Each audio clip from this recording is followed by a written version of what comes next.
This week, we're covering the indispensability trap. Most founders think they're building freedom, but in reality, they're building a very expensive prison. Because you can step away for a week without your phone ringing, you've cracked the code.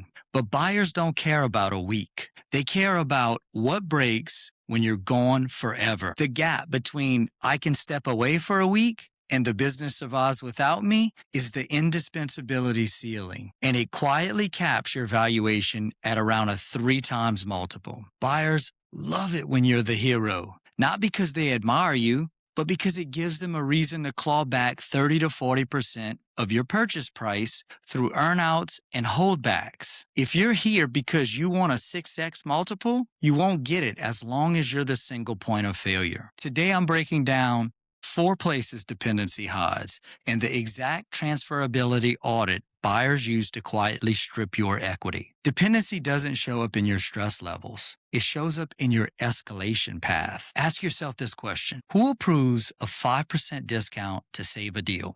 Who handles the call when a tier 1 client is just unhappy enough to threaten churn? Who steps in when the process doesn't quite fit the situation? If every meaningful exception roots back to you, you don't have an asset.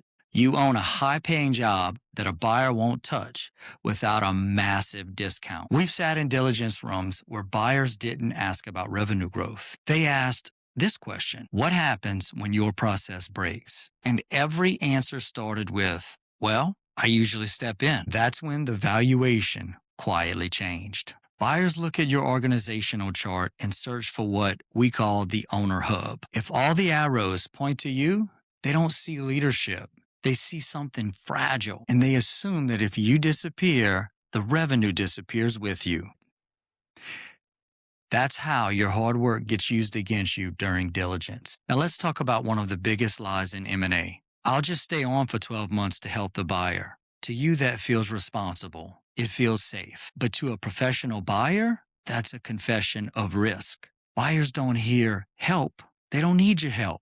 They know what to do. They hear, this business can't survive a handoff. Business that requires you to stay on is fundamentally worth less than one that doesn't. That's why diligence is so painful even when deals close. Don't say, we don't like that you matter. They say, we need protection. And that protection always comes out of your pocket through earnouts, through holdbacks, through clauses that quietly transfer risk. Here's the good news. You can fix this, but you can't fix it in a weekend. Real transferability takes 12 to 24 months of intentional design. And here's the paradox. You don't lose control by becoming less indispensable. You gain leverage. Here's the framework buyers actually respect. Step 1.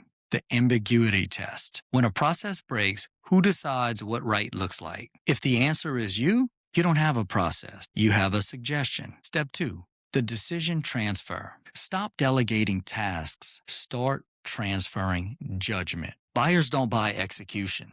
They buy repeatable decision-making. Step 3, diligence prep. Your goal is to walk into diligence and realize the buyer doesn't even need to interview you to understand how the business runs. That's when the power shifts to you. Business that depends on you is impressive to your peers, but a business that doesn't need you is valuable to the world. I've uploaded the indispensability audit at popforsuccess.com blogs. Go there, check it out, and start moving from impressive to valuable. And if you own a 15 to 50 person business and want clarity before the sharks show up, hit subscribe. We're going deep on these metrics all month.